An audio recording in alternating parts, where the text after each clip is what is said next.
October 20th, 1944, 14:37 hours.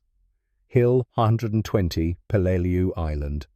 Corporal Daniel Hayes, 23 years old, presses his cheek against the rifle stock. Sweat stings his eyes. The tropical heat is suffocating, but his hands are steady. Brooklyn-born, Oklahoma-raised. Farm boy who learned to shoot at 6 and operate lathes at 14. The kind of American who fixes things because throwing them away isn't an option. Right now, he's aiming at 30 barrels of Japanese fuel, 55 gallons each, stacked under palm fronds 100 yards uphill. He received these red-tipped rounds 4 days ago. October 16th. Supply sergeant handed him 3 magazines with 1 instruction. Special issue. Use sparingly. This morning, 700 hours Hayes test fired 1 round at a coconut palm. The tree exploded in flame. Chemical fire that burned for 40 seconds.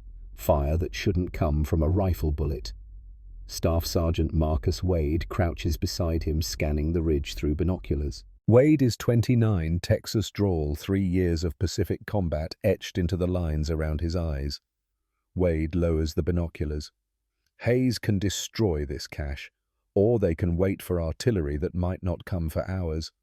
By then, the Japanese could move these supplies deeper into the caves.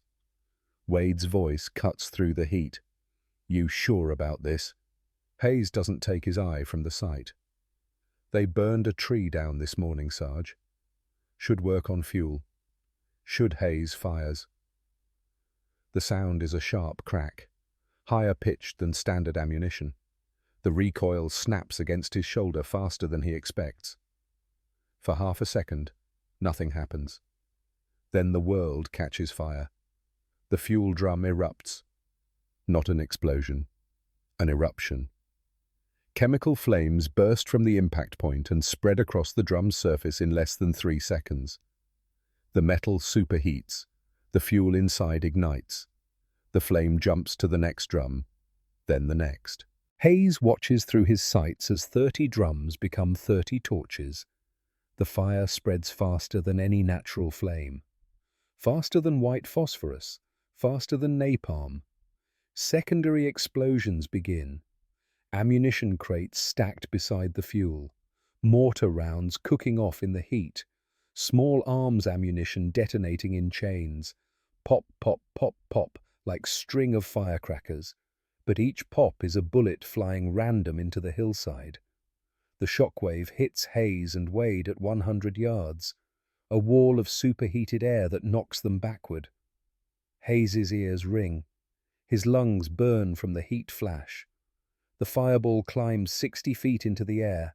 Black smoke billows above it. The entire hillside is visible for miles in every direction. Every Marine on Peleliu can see this column of smoke. Wade pulls himself up, staring at the inferno. Jesus Christ, Hayes. What the hell was that round? Hayes ejects the magazine, looks at the red-tipped bullets. I don't know, Sarge, but I think we just burned half the island. Movement on the ridge. Japanese soldiers evacuating their positions. Running from caves, silhouettes against the flames. Some of them are on fire. Hayes can see them beating at their uniforms as they run. The flames don't go out. Wade keys his radio. All units, this is Charlie 3-2. Enemy positions, Hill 120, compromised. Fuel cache destroyed. Enemy evacuating under fire. Request no friendly fire on displaced enemy. We have visual. Hayes keeps watching through his rifle sight. 7 Japanese soldiers running, 4 of them burning.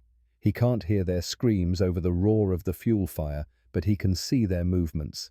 Panic, terror, pain. He set them on fire, not directly, but his bullet started this chain reaction. 1 trigger pull, 7 men burning. The flame spreads to the hillside vegetation. Peleliu is in dry season. The palm fronds and undergrowth catch instantly. What started as a fuel cache fire becomes a hillside inferno, a firestorm, self-sustaining, feeding on oxygen and fuel and 3 months of drought, dried plants. Wade stands fully now, binoculars up again. The Japanese positions are emptying. Entire squads withdrawing from the ridge, not fighting, not establishing fallback positions, just running. He's never seen Japanese forces abandon defensive positions without inflicting maximum casualties first. Never. Hayes lowers his rifle. His hands are shaking now, adrenaline aftershock, his ears still ringing from the explosions. The smell reaches them, burning fuel, burning vegetation, and underneath it something else, something organic, something that makes his stomach turn. Burning flesh. The fire burns for 6 hours, long after Hayes and Wade pull back to company lines, long after 3rd Platoon secures the base of Hill 120 without firing another shot. Long after Captain Richard Brennan radios battalion to report the hill captured with 0 friendly casualties. That evening, Hayes sits in his foxhole cleaning his rifle. The red-tipped magazines are separate from his standard ammunition. 2 magazines remain. 30 rounds. He fired 15 rounds today. 15 rounds that killed more enemy soldiers than his entire platoon killed in the last week combined. Private First Class Eddie Ramos drops into the adjacent foxhole. 22 years old Los Angeles always has a joke ready. But tonight he's quiet. He watched the fire too. "They're calling you the fire demon," Ramos says. "The Japanese." Intercepted radio chatter. "Hi, no Akuma. Fire demon. They think you're some kind of spirit weapon." Hayes doesn't look up from cleaning his rifle. "I'm not a spirit. I'm just a guy with bullets I don't understand." Ramos lights a cigarette against regulations. Wade's not close enough to stop him. "You know what those rounds are?" Hayes shakes his head. "Supply sergeant called them incendiary. That's all I know." Silence. The distant crackle of the Hill 120 fire is still audible, the smoke column visible against the sunset. "How many you think died up there?" Ramos asks. Hayes finally looks up. "I don't know. I'm trying not to think about it." "But you have to think about it. You did it." Hayes's jaw tightens. "I know what I did. I pulled a trigger. I destroyed enemy supplies. That's war." Ramos nods slowly. "Yeah, that's war. But watching them burn..." Hayes thinks about the 7 men running, 4 on fire. He pulled 1 trigger and killed 4 men by burning them alive. How is that different from shooting them? Because he can see the method, because fire is worse than bullets? Or is it because somewhere deep in his conscience, in the part that remembers Sunday school in Tulsa, he knows there's something fundamentally wrong about setting human beings on fire? His hand moves to his chest. Under his uniform, he wears a St. Christopher medal. It belonged to his older brother, Thomas. Thomas enlisted Marines the day after Pearl Harbor, killed at Guadalcanal in February 1943. Daniel never got to say goodbye. He wears the medal every day, touches it when he's scared, when he needs to remember why he's here. Right now, he touches Thomas's medal and thinks about what his brother would say. About the fire, about the burning men, about whether this is war or something else. He doesn't have an answer. Wade appears at the foxhole entrance. "Hayes, Captain wants to see you." Hayes sets down his cleaning rod. Now. Hayes climbs out, follows Wade through the company perimeter. Marines are dug in every 20 yards.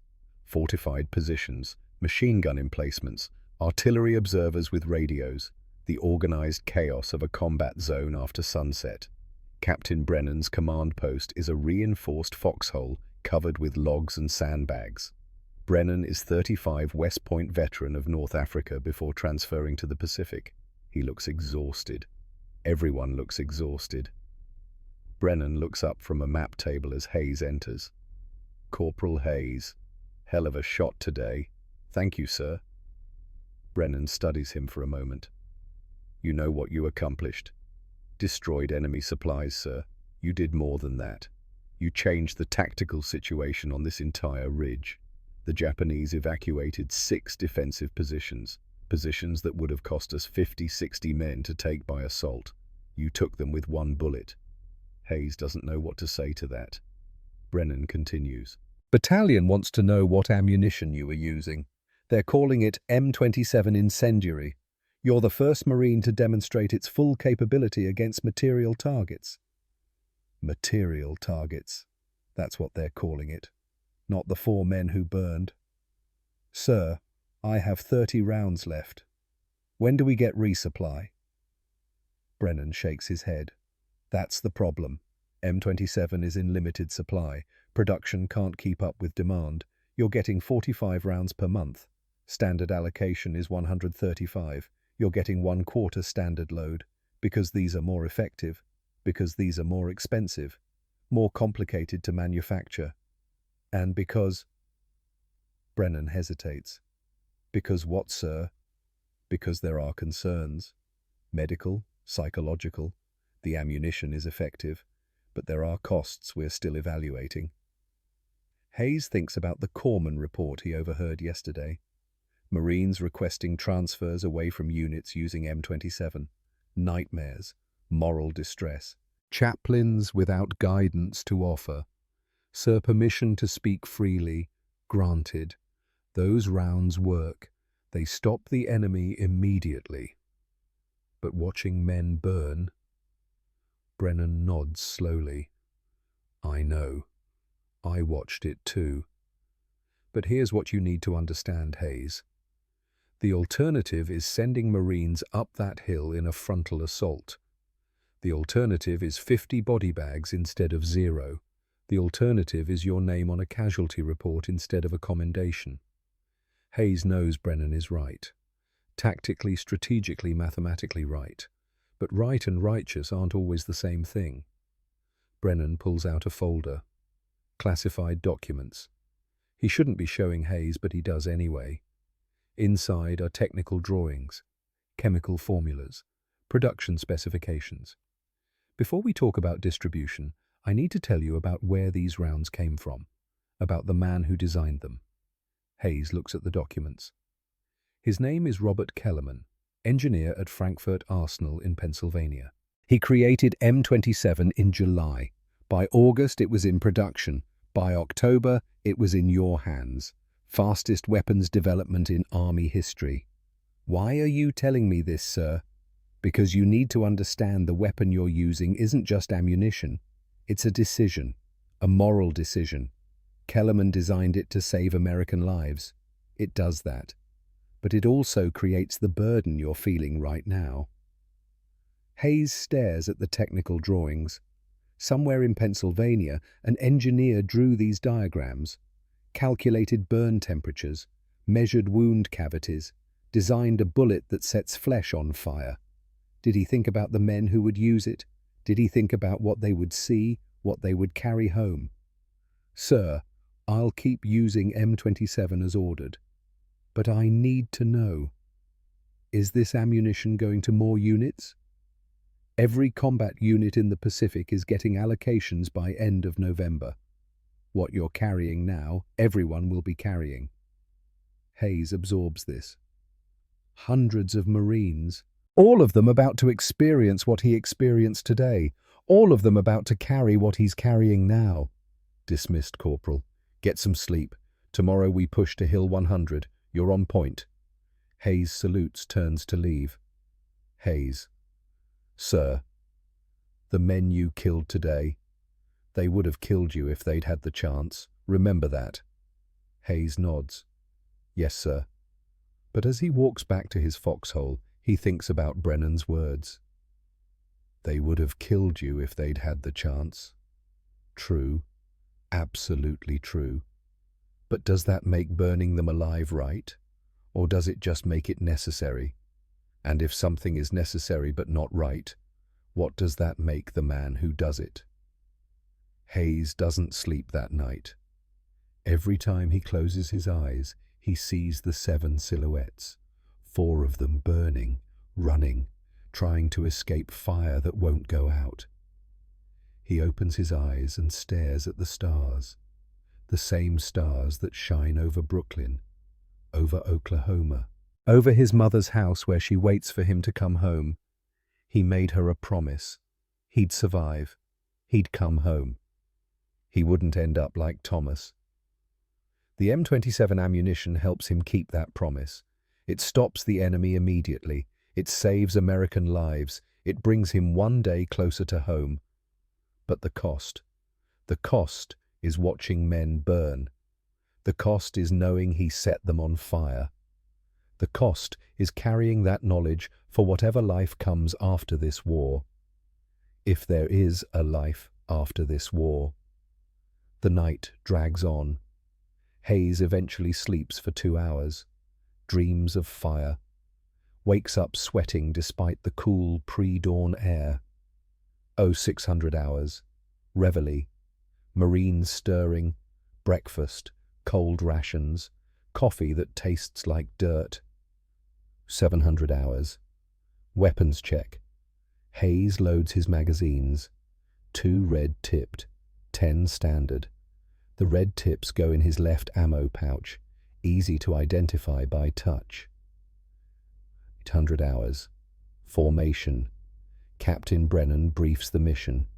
Hill 100. Japanese have held it for 4 days. Previous attacks by Fox and George companies, 40% casualties, 0 progress, fortified caves, machine gun positions with interlocking fields of fire, in short, a nightmare. But today they have an advantage. They have M27 incendiary ammunition. They have the fire demon. Brennan doesn't say that last part, but Hayes can feel the eyes on him.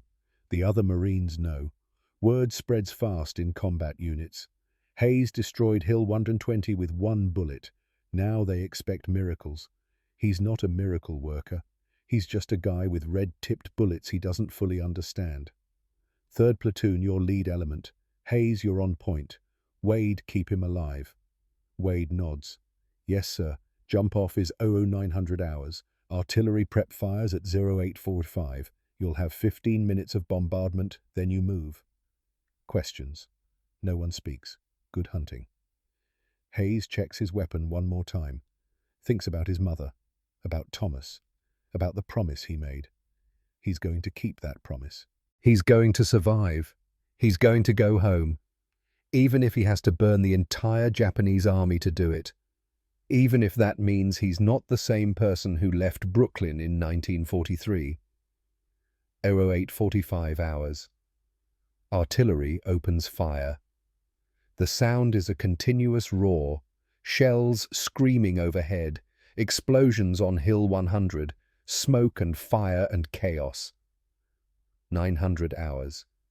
The artillery stops. Sudden silence. Ears ringing. Wade's voice. Move out. 3rd Platoon rises from their positions. 40 Marines. Combat loaded. 60 to 80 pounds of equipment each, moving toward a hill that has already killed dozens of their brothers. Hayes is first. Point man, 30 yards ahead of the main element. He pushes through undergrowth. Coral rock underfoot. Sharp. Heat is already building. 50 yards. 75. 100. The base of Hill 100. Hayes raises his fist. Platoon stops. He scans the hillside. There. Cave entrance. 40 yards uphill. Sandbags. Camouflage netting. Hayes signals Wade. Enemy position identified. Wade moves up. Examines the cave through binoculars.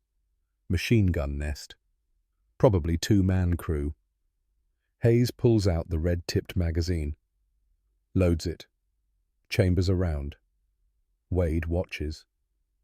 You think M27 will work on fortified positions? Only one way to find out. But before Hayes can aim, a Japanese soldier emerges from the cave. He's not combat ready. He's carrying a water container, maybe coming to refill canteens. He's 40 yards away. In the open. Type 38 rifle slung on his back. Not aimed, not ready. Hayes has him dead to rights. Clean shot, easy shot. But Hayes hesitates. The soldier is young, maybe 19, 20 at most. He's not threatening. He's not attacking. He's just a kid carrying water. Wade whispers, "Take the shot." Hayes's finger moves to the trigger, but he doesn't squeeze. The soldier turns, starts walking back to the cave. In 5 seconds he'll be inside. He'll warn his comrades. The element of surprise will be gone. Hayes fires. The world ignites for the second time in 24 hours. The bullet strikes the Japanese soldier between the shoulder blades. For one heartbeat, nothing happens. The soldier stumbles forward, drops the water container. His hands reach back toward the impact point as if he could somehow pull the bullet out. Then his entire back erupts in flame. Magnesium blaze, the same impossible burning that consumed the fuel drums yesterday. But this time, it's flesh. Living flesh. The soldier screams. Hayes has heard men scream before. He's heard wounded men cry for medics. He's heard dying men call for their mothers. But this is different. This is a sound that bypasses the ears and goes straight to some primal part of the brain that recognizes pure agony. The flames spread across the soldier's uniform tunic. 3 seconds and his entire back is burning. He spins, trying to see what's happening to him. His face comes into view. Young, terrified. Eyes wide with an understanding that's worse than pain. The understanding that he's going to die burning alive. He tears at his uniform, trying to remove it. But the flames have already spread to his hands.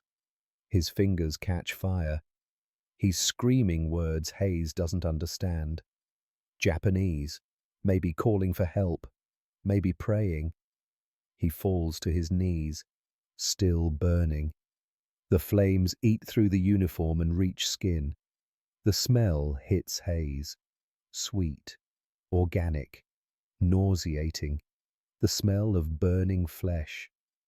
The soldier collapses forward, face down on the coral rock. Still burning. Hayes can't look away. His finger is still on the trigger. His eye still pressed to the rear sight. He watches through the iron sights as the flames consume the body. 30 seconds, 1 minute, 2 minutes.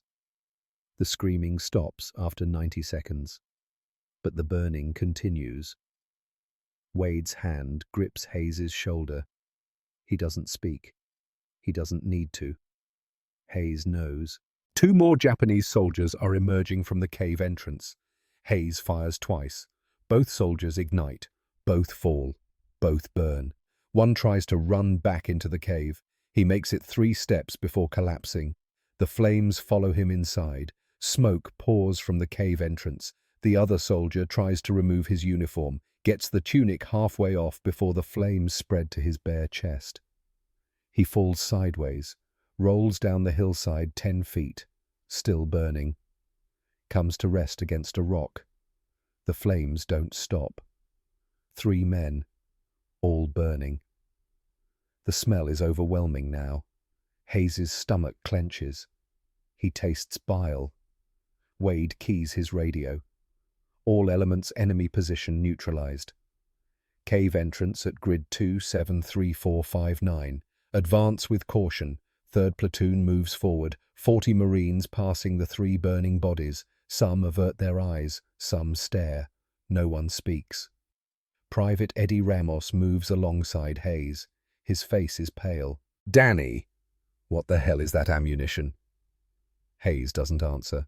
He's watching the cave entrance. Smoke is still pouring out. The platoon reaches the cave entrance. Wade throws a grenade inside. Standard fragmentation. The explosion echoes. More smoke.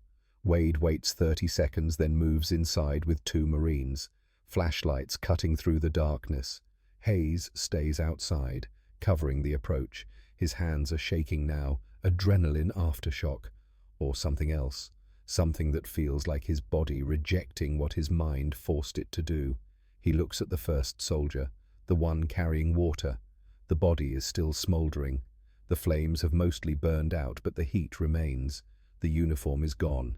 The flesh is charred black. The smell makes Hayes turn away and vomit into the undergrowth. Ramos appears beside him. "You okay?"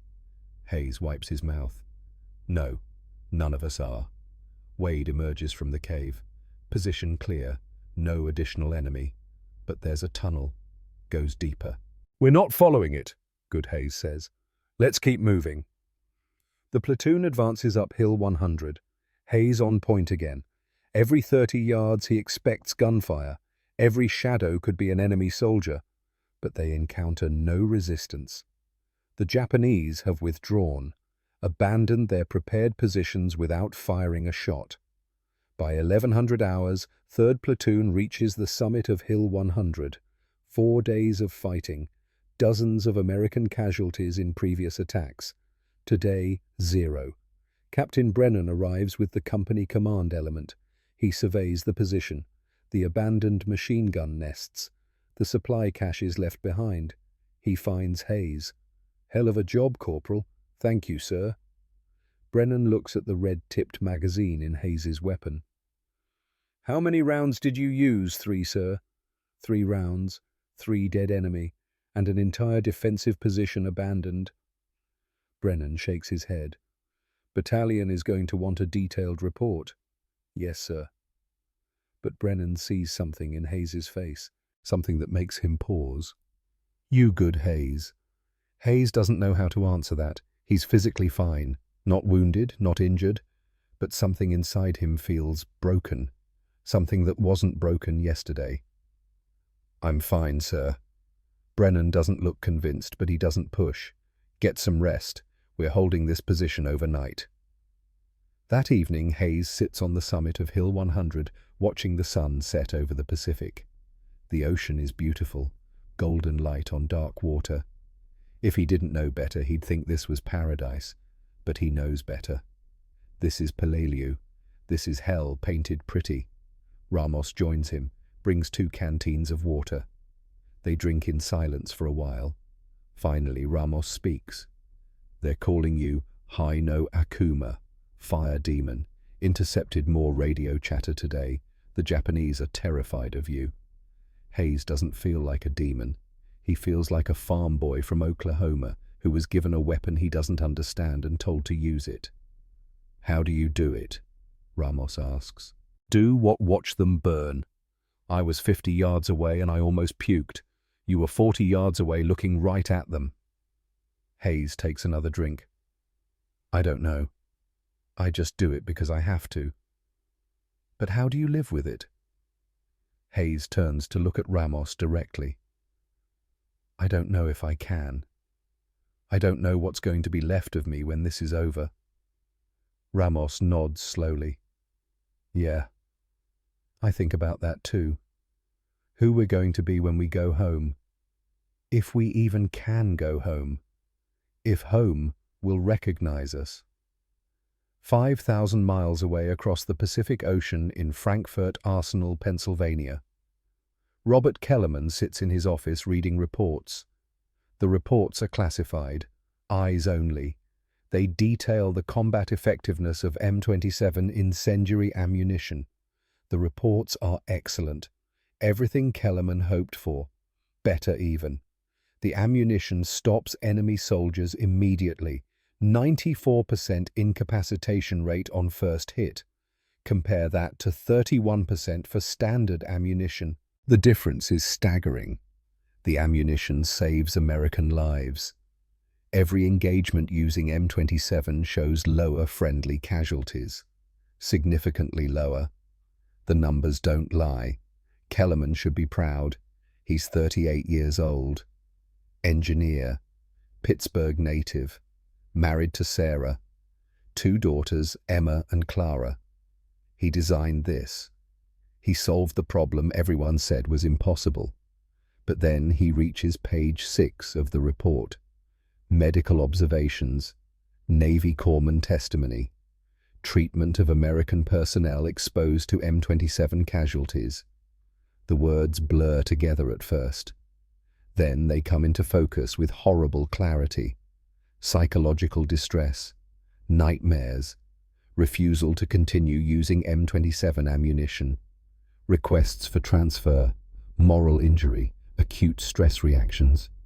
One passage stops Kellerman cold. Marines report watching enemy personnel burn for extended periods after being struck. The sounds create severe emotional distress. Several Marines have requested they be allowed to deliver mercy shots to burning enemy soldiers. Requests denied due to ammunition conservation. Kellerman reads that paragraph 3 times. Mercy shots. Because the burning is so horrible that American Marines men trained to kill men who have killed before are begging permission to shoot enemy soldiers again just to end their suffering. Kellerman designed that suffering. He calculated the burn temperature, 4,500 degrees Fahrenheit. He knew these numbers. He wrote them in reports. He presented them to the Pentagon as proof of effectiveness. But he never thought about what those numbers actually mean. He never imagined Marines begging to put dying men out of their misery. He turns to page 8. Chaplain's report. From Chaplain Samuel Torres, 1st Marine Division. The chaplain writes about Marines coming to him with questions. Moral questions. Theological questions. Is it a sin to burn men alive? Can God forgive them? The chaplain admits he has no answers. He's requested guidance from the chief of chaplains.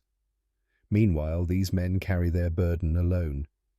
Kellerman sets down the report, removes his glasses, rubs his eyes. He designed M27 to save American lives. It does that. The numbers prove it. But the numbers don't capture the human cost, the psychological damage, the moral injury, the souls crying out for guidance that doesn't exist. He never thought about the souls. He thought about ballistics, chemistry, wound cavities, incapacitation rates, kill ratios, all the technical problems that engineers solve. But soldiers aren't machines. War isn't mathematics. Death isn't just a statistic in a report. Kellerman stands, walks to the window, looks down at the production floor of Plant 4. Workers assembling M27 rounds, 125,000 per day, each round capable of setting a man on fire, each round carrying his design, his calculations, his solution, his responsibility. A knock at the door. His colleague, Dr. Marcus Chen, enters. "You okay, Robert? You look rough." Kellerman turns from the window. "Read the Palladium report this morning." Chen nods. "I saw it. Outstanding performance. Everything we hoped for. It burns them alive, Marcus, for minutes at a time." Chen shifts uncomfortably. "Yes. That's the incendiary effect we engineered.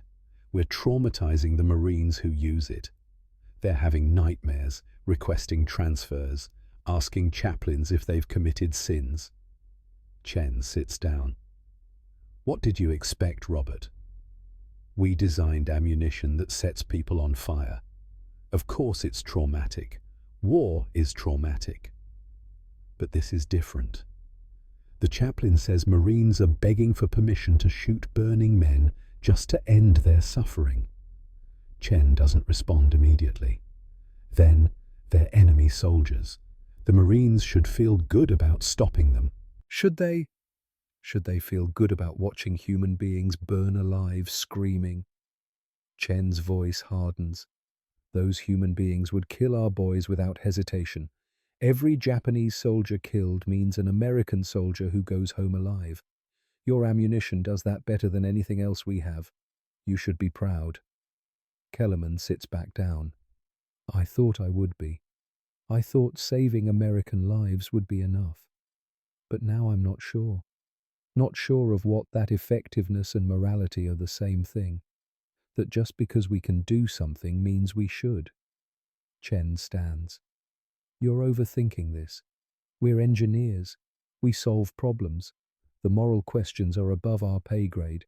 Leave that to the chaplains and the politicians." He leaves.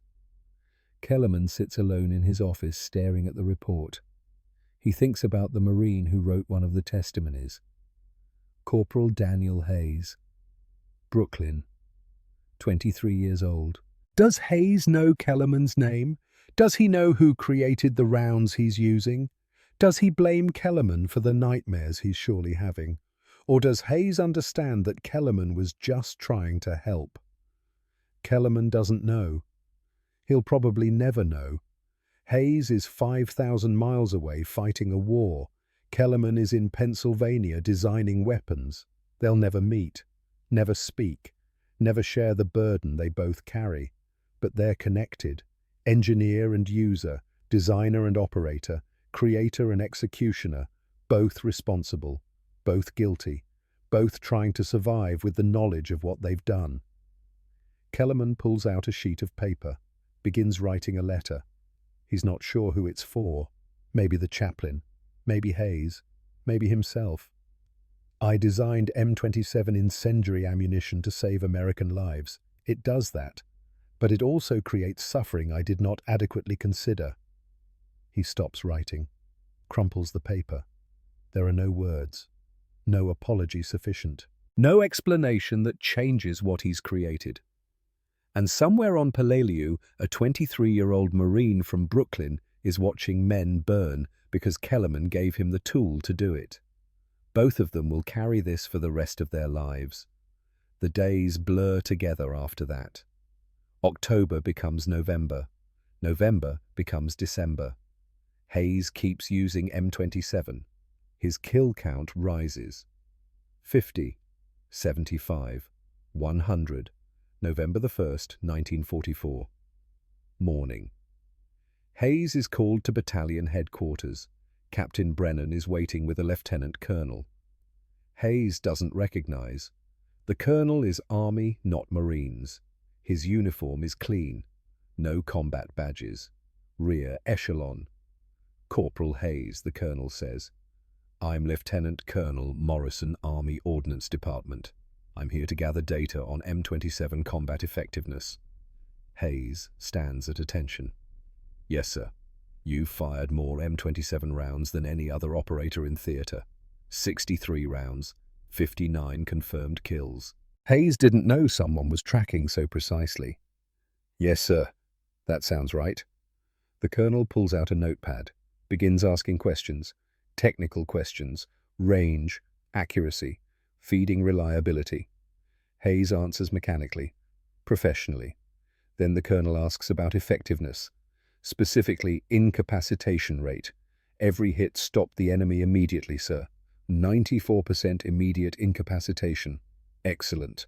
And the psychological effect on enemy forces significant, sir. Captured prisoners report widespread fear. Enemy soldiers disengage when they observe M27 casualties. The colonel writes furiously, "This is exactly what we hoped for." Excellent work, Corporal. Hayes doesn't feel like it's excellent work. He feels like he's describing a horror show. But the colonel sees only statistics. Numbers on a page. One final question, the colonel says. How has using M27 affected you personally? Any concerns Hayes considers lying, telling the colonel what he wants to hear. But something inside him rebels. Sir, the ammunition is extremely effective. But watching enemy personnel burn creates significant psychological stress. Several Marines in my unit have requested transfer away from M27 duties. The colonel stops writing, looks up. Are you requesting transfer, Corporal? No, sir. I'm reporting observed effects. Noted. The colonel closes his notepad. Your concerns will be included in my report, but I want to be clear. M27 ammunition is saving American lives. The psychological stress is regrettable but necessary. Do you understand? Yes, sir. Good. Continue as assigned. Dismissed. December the 1st, 1944. Wade is killed. Sniper shot. Clean. Instant. Hayes is 20 yards away. He doesn't see the shooter. Doesn't hear the shot until after Wade falls. They recover Wade's body, search his effects, find a letter he never sent. Hayes reads it. Once, twice, 3 times. Pray this war ends before we become the things we're fighting against. Wade knew. Wade understood. The cost isn't just what you do, it's what you become doing it. Hayes keeps the letter, folds it carefully, puts it in his pocket next to the letter he wrote his mother. 2 letters, 2 lies, 2 attempts to make sense of war. The war grinds on. Hayes keeps using M27. His kill count reaches 150, then 175, then 200. February 19th, 1945. Marines invade Iwo Jima. Hayes is there. M27 ammunition is standard issue now. Thousands of Marines now carry the burden he carries. Thousands of men now watch enemies burn. April 1st. Okinawa invasion begins. Hayes transfers with his unit. More islands, more caves, more enemies to burn. But something changes on Okinawa. After 6 months of using M27, after 200 confirmed kills, after countless nightmares, Hayes makes a decision. May 28th, Shuri Castle ruins. Hayes encounters a Japanese soldier. Teenager, maybe 17, unarmed, hands raised in surrender. A second soldier appears behind the first, armed, raising his rifle. Hayes reacts instantly, fires M27. The armed soldier ignites, falls, burns, but the unarmed teenager just stands there, frozen, watching his comrade die screaming. Hayes could shoot him, should shoot him, but Hayes doesn't fire. He lowers his weapon. The teenager stares at him. Fear, confusion, gratitude maybe. Then he runs. Ramos appears beside Hayes. Why didn't you shoot him? Hayes ejects the M27 magazine, drops it on the ground, loads a standard magazine. I'm done, Eddie. I'm not using these anymore. What I'll use standard ammunition. I'll keep fighting. But I'm done burning people alive. Hayes, the M27 works. It saves lives. I know. But it's costing me mine, and I'm done paying that price. Hayes reports his decision. The captain calls him in. Corporal, you're refusing to use M27 ammunition. I'm requesting standard ammunition, sir. I'll continue my duties, but I'm done with incendiary rounds. The captain considers this. M27 is 3 times more effective than standard rounds. I understand, sir. It might cost American lives. Hayes meets the captain's eyes. It's already cost my soul, sir. I'd like to keep what's left of it. The captain doesn't know what to say to that. Finally, he nods. Request approved. Yes, sir. Hayes walks out. Feels lighter somehow. Still carrying the weight of 200 burning men, still haunted by their screams. But at least he won't add to that number. At least he draws a line somewhere. June 21st, 1945. Okinawa secured. 82 days of combat. Hayes survives again. Always survives. August 15th. Japan surrenders. The war ends. Hayes is alive. He kept his promise to his mother. He's coming home. But the man coming home isn't the man who left. October 1945. Hayes boards a transport ship. Destination San Francisco, then Brooklyn, then home. He stands on the deck watching Okinawa disappear behind him.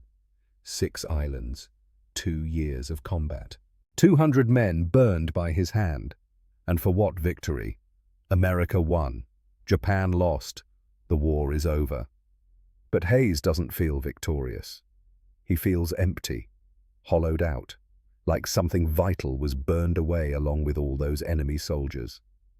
The war is over. But for Daniel Hayes, the burning never stops. October 1945. Brooklyn. Hayes returns home. His mother weeps. His sister Grace hugs him tight. His father shakes his hand with pride in his eyes. But Hayes is hollow. He takes his old job, hardware store, fixing things, selling nails and screws to neighbors who think they know him. They don't. 1946 becomes 1950. 1950 becomes 1970. 1970 becomes 1987. 42 years of silence. Hayes marries Helen in 1948. Good woman, patient woman. She knows not to ask about the war. 3 children, 7 grandchildren by 1987.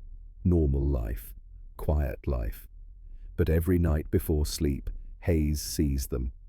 The burning men, 4 on Hill 120, 3 on Hill 100. The others whose faces blur together. 200 men, all burning. The smell never leaves his nose. The screams never leave his ears. He tells no one. Not Helen, not his children, not his grandchildren who ask, "What did you do in the war?" "Grandpa, I was a Marine," he says. Nothing more. Some truths are too heavy to share. March 1987. Hayes is 66, retired, lives in same Brooklyn house he grew up in. Phone rings.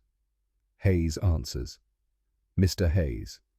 This is Dr. Robert Morrison, Marine Corps Historical Division. We are conducting oral histories of Pacific Theater veterans. Your name appears in declassified reports regarding M27 incendiary ammunition. Hayes's hand tightens on the phone. M27 is declassified now. As of January, we'd like to interview you about your experiences. You were the first Marine to demonstrate its effectiveness. Hayes sits down. 42 years. 42 years of silence. And now they want him to speak.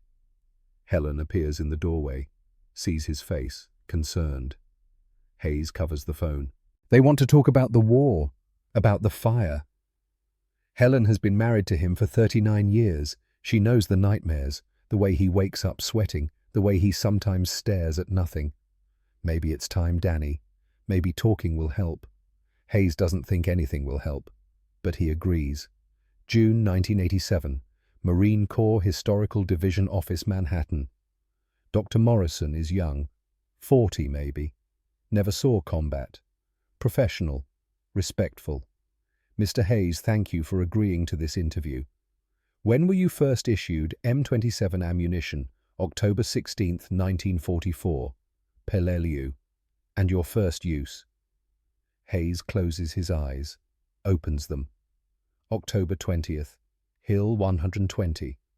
I shot at fuel drums. 4 men burned. I watched them run, watched them die. Morrison writes. Professional distance. Can you describe the effect of the ammunition magnesium-based fire? Burned at 4,500 degrees. The men screamed. They tried to put it out. They couldn't. How many times did you use M27 200 kills, give or take? Morrison looks up. 200 confirmed. 200 men who burned because I pulled the trigger. I stopped counting at 150. Someone else kept track. The reports say M27 was highly effective, that it changed enemy tactics, saved American lives. Hayes meets Morrison's eyes. It did. Every word of that is true. But watching 200 men burn alive costs something from your soul. I see them every night, every single night for 42 years. I see them burning, hear them screaming, smell them. Pause. Morrison asks, do you regret using M27? Hayes thinks. Long time. No, I don't regret it. It kept me alive. It brought me home to my mother. It let me meet Helen, have children, have grandchildren. But I'm not proud of it either. I'm just carrying it, same as I've carried it for 42 years. What would you say to the man who designed M27, Robert Kellerman Hayes, hadn't known the name until 1987? Morrison told him earlier. I'd thank him. His ammunition saved my life. And I'd tell him I'm sorry. Because if I carry the burden of using it, he must carry the burden of creating it. That's heavier than anything I've carried. The interview lasts 3 hours. Hayes tells everything. The fuel cache, Hill 100, Wade's death, the 200 men, everything except the names. He never learned their names. They're just burning shadows in his memory. When it's over, Morrison shakes his hand. Thank you for your service, Mr. Hayes. And thank you for your honesty. Hayes walks out. Helen is waiting in the car. How was it hard? But maybe necessary. For the first time in 42 years, Hayes has spoken the truth. And he's still alive. Maybe truth doesn't kill you. Maybe it just hurts. November 1990.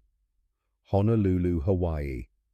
Japanese-American Veterans Reconciliation Conference. Hayes is 69. Didn't want to come. Helen convinced him. Danny, you've been carrying this alone for 45 years. Maybe meeting them will help. Them. The enemy. The ones he burned. The conference is at a hotel.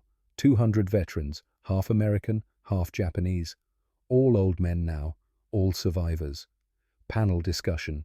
Topic: weapons technology in Pacific War. American veteran mentions flamethrowers. Japanese veteran mentions banzai tactics. Professional, polite, diplomatic. Then someone asks about M27 incendiary ammunition. Silence.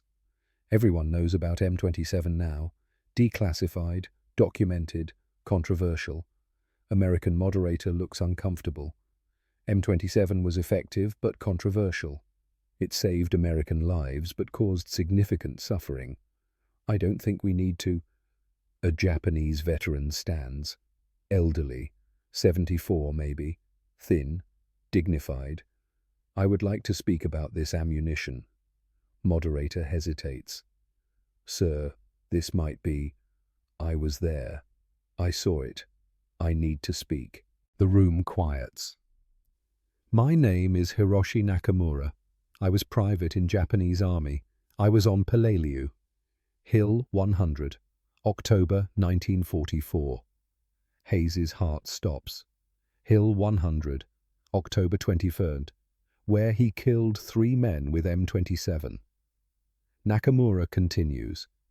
I was in observation position, 50 yards from cave entrance. I watched 3 of my comrades burn. I had never seen anything like it. The fire came from inside their bodies, spreading outward. They screamed for minutes. I could do nothing. I watched them die. Nakamura's voice is steady, but his hands shake. Next day I surrendered. First time in my service. But I chose to surrender because I preferred bullet to fire. I preferred quick death to slow burning. He pauses. For many years I hated Americans. I hated the man who killed my friends. But now, 45 years later, I understand. He was soldier like me, following orders, trying to survive. The weapon was terrible. War was terrible. But the man was just trying to go home, like I was. Nakamura sits down. Hayes stands up. He doesn't plan to. His body just does it. Everyone turns to look. Mr. Nakamura, I was on Hill 100, October 21st.